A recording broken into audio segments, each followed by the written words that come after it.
The integumentary system, Anatomy 2203. The integument is an organ that consists of the skin and its associated appendages, which are sweat glands, sebaceous glands, hair, and nails. Examine slides numbers 37, 38, 41, 42, and 43. Slide 41 is an example of thin skin and should be compared with slide number 37, which is an example of thick skin for the following subcomponents of the epidermis: stratum basale or stratum germinativum, stratum spinosum, stratum granulosum, stratum lucidum only in thick skin, and stratum corneum. This is slide number 37, thick skin, and the pointer indicates the epidermis. And the epidermis, as you'll recall, is a keratinized stratified squamous epithelium. But now let's look at the subcomponents of this particular epithelium, that is keratinized stratified squamous epithelium, which we now come to know as the epidermis. It consists of the following layers. The first layer of cells, as we point this out at low power, the very first layer of cells is stratum germinativum. The second layer is this fairly thick layer being crossed by the arrow. That is stratum spinosum. The next layer you will encounter is stratum granulosum because of the cells contain keratohyalin granules and is now indicated by the arrow. Next, oftentimes you'll see on the heavily keratinized stratified squamous epithelium off the palms of the hands or soles of the feet, that is the thick skin, a very thin layer known as stratum lucidium because it's a clear, lightly stained area. That is the transition point between recognizable cells and the keratin as shown here. And of course this is stratum corneum at this particular location. Remember, it is fractured and extends out a considerable distance. So all of this is stratum corneum. This is the epidermis of thick skin seen at increased magnification, slide number 37. This first layer of sort of columnar shaped types of cells, as indicated by the pointer, though their shapes can change, is stratum basale.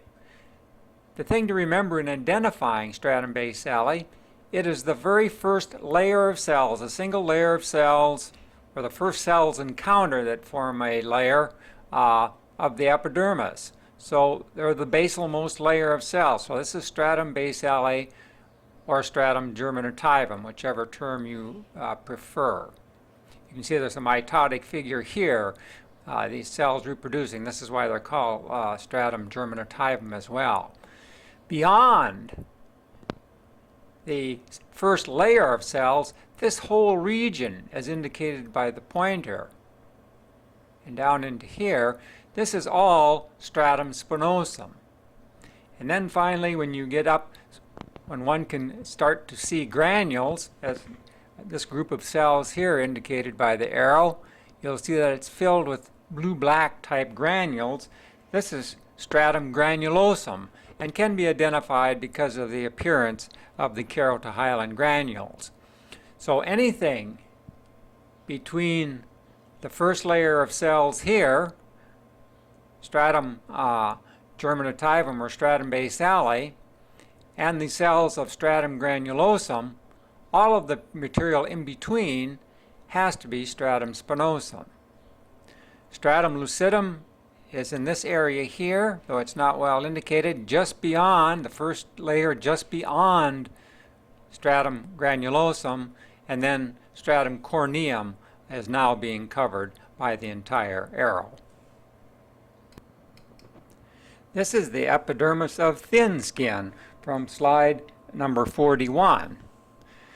As seen at high magnification with the high power objective.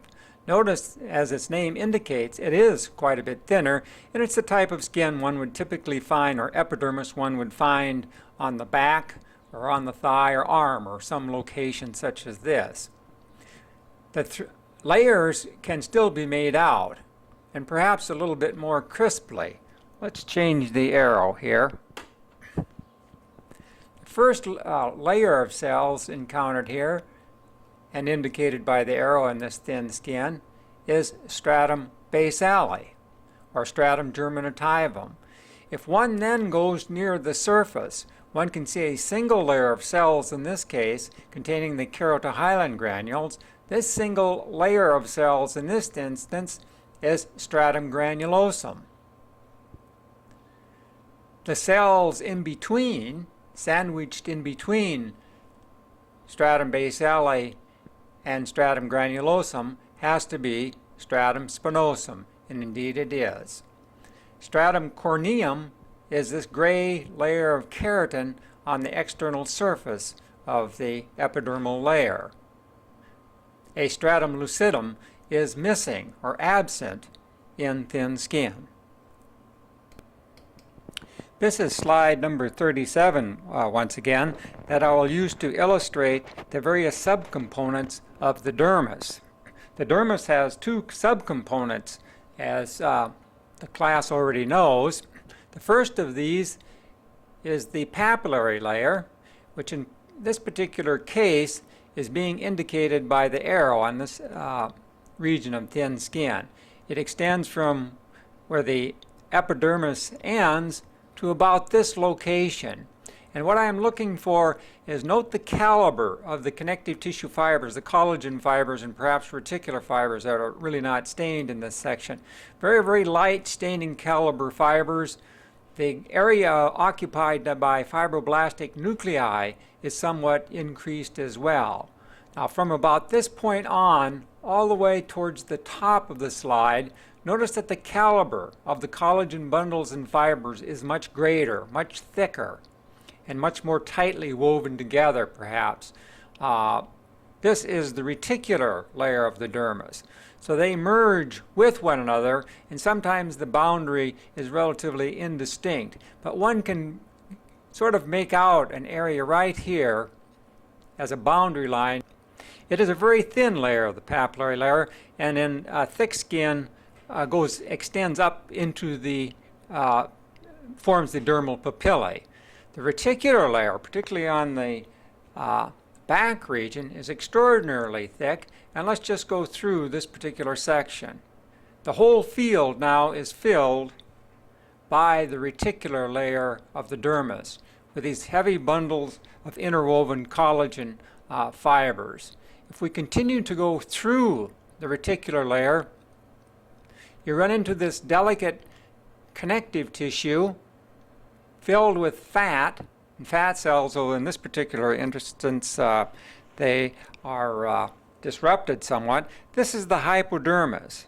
Now please remember, though it is listed in your objectives, the hypodermis is really not part of the integument, but is the superficial fascia of the body that loosely unites the integument with underlying muscle and bone.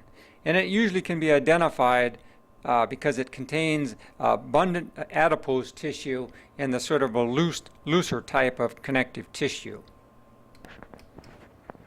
Now, this is the first organ, that is the integument, that this particular class has dealt with.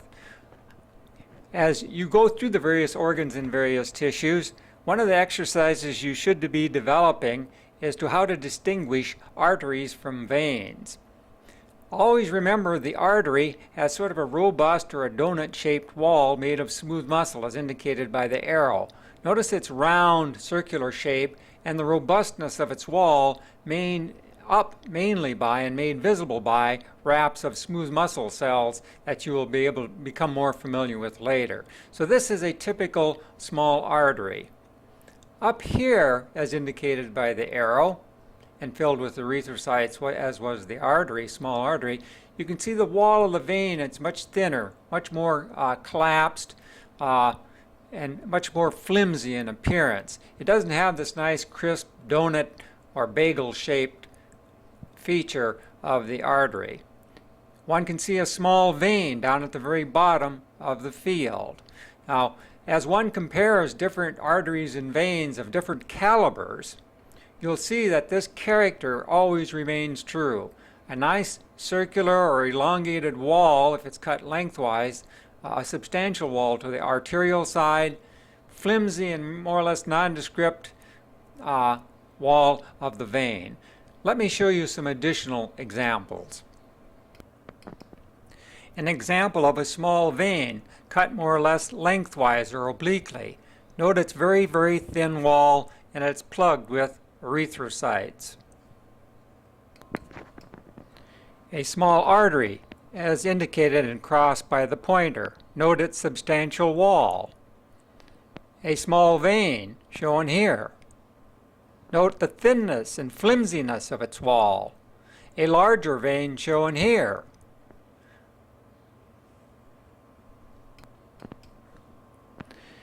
Another small artery, but cut lengthwise, so it presents a little more confusing picture to you. However, look at the thickness of its wall. And here it goes out of the field, and one can see the wraps of smooth muscle coursing around. Its companion vein is shown here. Wall is much, much more of a flimsy nature. Since it happens to pop up here, this is the caliber of a capillary, a fairly large capillary, as shown at the tip of the arrow. Additional examples of a small vein, a small artery, always identified by the robustness of its wall, another very small vein shown here, and over here, because it's here, let me point it out to you, the smallest of the arterial tree, or smallest segment of it, an arteriole, only lined by two endothelial cells and a single smooth muscle wrap, as shown here at the very tip of the pointer. So this is the smallest caliber on the arterial side. And finally, so you can see the entire picture, here we have a very small vein that only consists of a endothelial lined wall. There's the other side, filled with red blood cells or erythrocytes. A smaller caliber vein, probably a venule here, 3 or 4 endothelial cells rounding this space containing the erythrocytes. And finally, what I really wanted you to see, a capillary. So you can see the progression, getting fairly, well, it's a fairly small vein, but under the field here it looks large, a larger vein, smaller vein, venule, and then finally a capillary. This dark spot being the endothelial cell, you can see the thin cytoplasmic rim if I trace this little capillary, and it is filled with a single red blood cell or an erythrocyte. So capillary, venule, small veins. For those of you that are interested, slide 43, the human scalp, is an excellent place to look for capillaries. One is shown here, one is shown here, one is shown here in the papillary layer of the dermis. Even though they're not photographing here very well, they are excellent examples when you view them under the microscope. Your next exercise at this particular time is to identify the subcomponents of the hair. I have chosen human scalp, slide number 43, to illustrate some examples, but you should pursue and look at various slides to identify these particular structures. What we want to identify is a hair follicle, a hair shaft, a hair bulb, hair papillae, erector pili muscles, and if possible, sebaceous glands as well. But first of all, let's concentrate on the hair follicle. Notice I've come a long ways from the epidermis, coursing through the dermis, and now almost entering the hypodermis. These large structures we see in the field of view here, extending from here to here, is a hair follicle made up of epithelial cells that have invaginated from the surface. See if I can get this in focus for you. This is with the scanning objective. Another hair follicle is shown here. This material within the center, the sort of light staining and then turns to darker staining here, is the actual hair shaft moving up through the follicle and then will exit the skin and be present on the surface as a hair. Here we can see if we look at the edge of the hair follicle going out into the hair bulb. So as its name indicates, it's like a bulb of a plant, an onion or a tulip or something like that. It actually expands more than that. This little invagination here, this little connective tissue tip that goes up into the base of the bulb of this hair follicle, is called the papillae. So this is the hair papillae right there where the tip of the arrow is now indicating. And you can see some of these are going down quite a ways.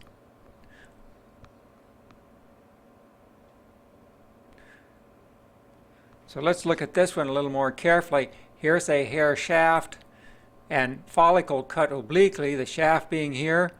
This is the follicle here. It goes from here to here and then down to here, so it's made up of cells. Here's a hair follicle that's cut lengthwise and extends from here to over to here. The hair bulb, the hair papillae, that little connective tissue area giving it its vascular nutritional support, and then once you leave this matrix area, you actually get into the hair shaft where these cells transform or become keratinized into the hair shaft. And so this is the actual hair shaft, this clear glassy type structure that'll then course throughout the length of the follicle and exit on the skin as a hair. Let's see how far this one actually goes, because it's a fairly good longitudinal cut, this hair follicle. Goes quite a ways towards the top. These, by the way, are sweat glands, and you'll be looking at for those shortly. Some more sweat glands and a sebaceous gland way on the very extreme left of the field. And it doesn't quite make it to the surface. Now let's look at some of these elements at increased magnification. This is an oblique section through the hair bulb as being outlined by the pointer. So the follicle's coming down, expanding into this bulb-like arrangement.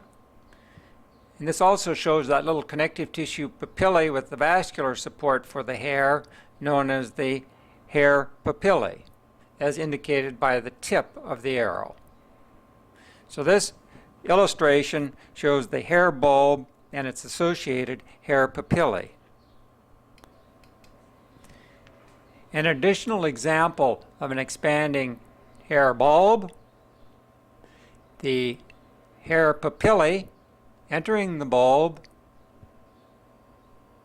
and if we trace this large follicle in this direction, one can make out quite well the hair follicle, which extends from here to here, and from here all the way up, and all the way up in this direction.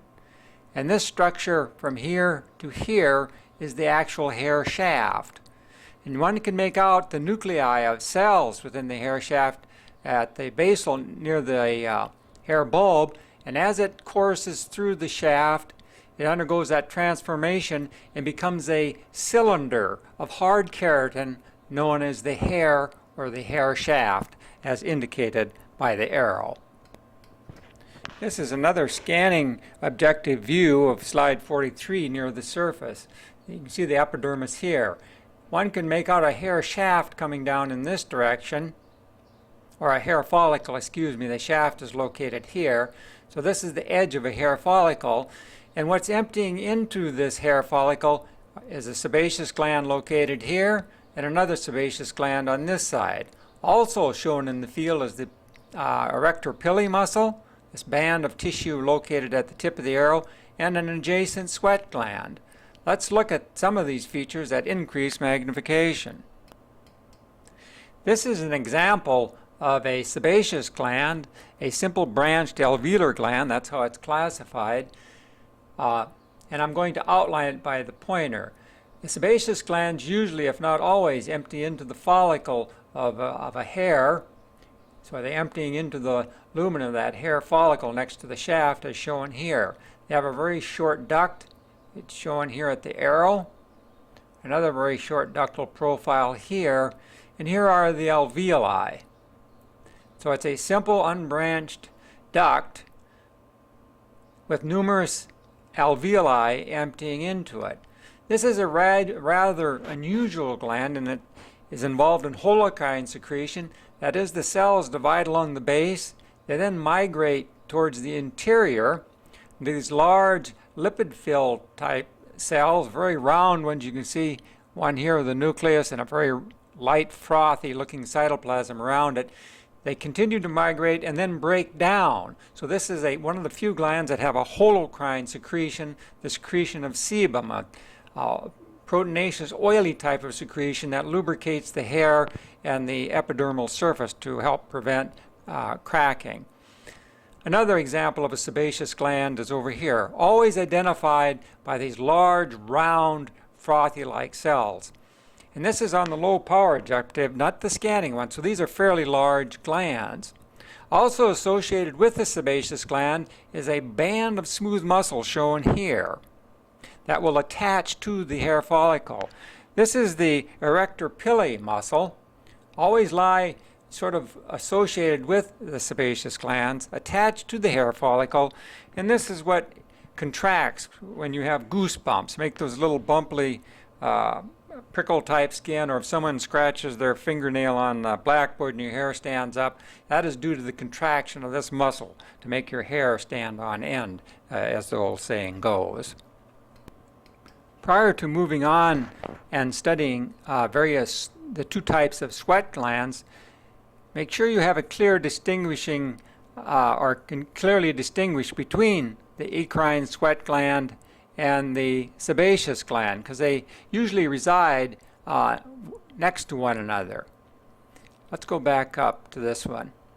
This is the large sebaceous gland filled with those large oil-contained cells that will rupture and form the sebum. So this entire structure is the sebaceous gland. Now if one moves just beneath it in this particular field, we'll hold it like this. So this is the alveolus of that sebaceous gland. This is an eccrine sweat gland. Notice the difference in its architecture. The sebaceous gland was a simple branched alveolar gland. All sweat glands are simple coiled tubular glands. A thin tubule highly coiled up on itself. Think of it as a string of spaghetti wound on a fork, and then you make a section through it.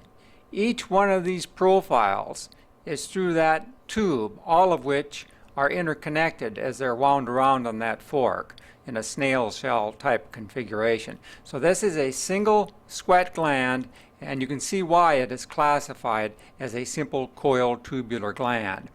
It is subdivided into a ductal portion as well. Here you can see the duct. Remember, this is the portion that is usually lined by a stratified cuboidal, oftentimes stained a little darker, but in this particular case it is not. And the second portion is the secretory unit that produces the sweat, and that's the remainder of this tube, as you can see, as indicated by the arrow. This is the eccrine sweat gland seen at increased magnification. This is a clip through several ductal profiles shown here. You can see it's lined by a stratified cuboidal. So each one of these profiles is through the ductal unit, and it appears to be anastomosing and crossing through into the secretory units.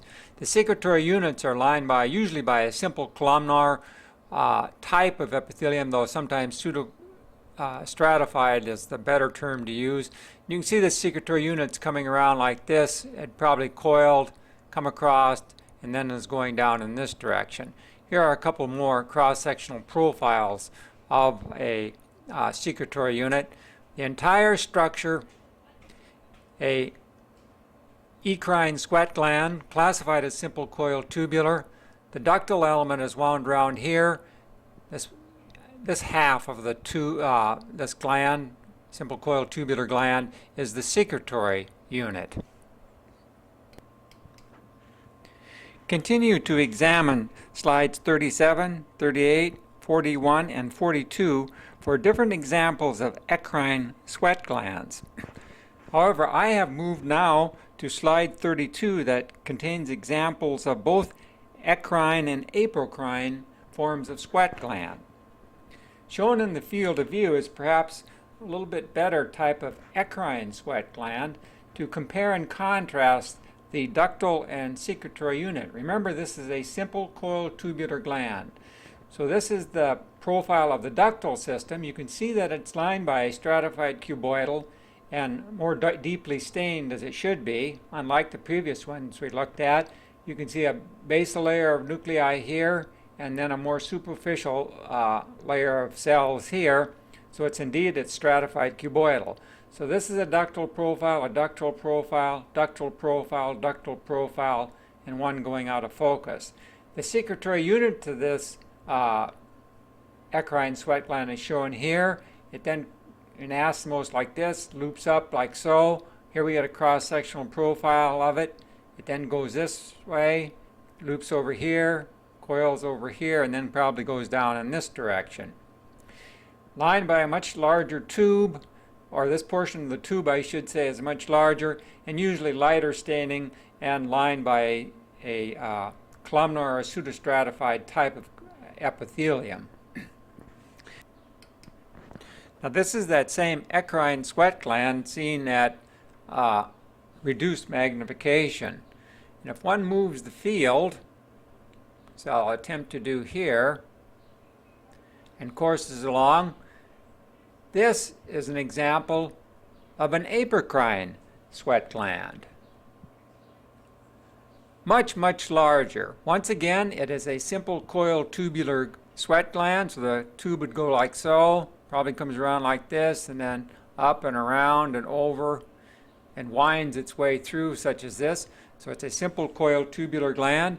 This is an example of one of the large sweat glands that occurs in the armpit or the axilla region. So that's a single apocrine sweat gland.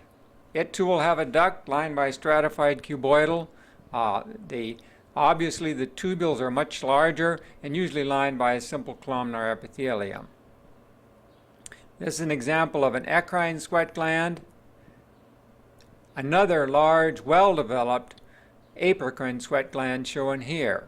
So this entire structure, the ductal units are emptying here, but this unit down in this direction is a single apocrine sweat gland. The comparison between the small here's a nice one right beside it. You can see both an eccrine sweat gland that has both the ductal unit shown here, secretory units here in these tubes. Compare that to the apocrine sweat gland. It's like comparing dental floss, in the case of the eccrine sweat gland, to garden hose, the apocrine sweat gland. Now let's look at this apocrine sweat gland just briefly at increased magnification. This is one of the apocrine sweat gland secretory tubules viewed at increased magnification. This region here you can see is lined by a nice simple columnar epithelium. So this tube is made up of a simple columnar epithelium. You can see the apex of the cell here, the base, the nuclear profile. So a very good example of a simple columnar in this secretory tubule of the apocrine sweat gland. Those of you that may be interested, coursing between the basement membrane and the base of the cell are thin little flattened cells. You can see the nuclear profile here, another one shown here, another one here, another one here. These are a cell type known as myoepithelial cells, whose contraction helps express the secretion out of the tubules of these glands and onto the surface. So this is a high power view of a secretory tubule from an apocrine sweat gland.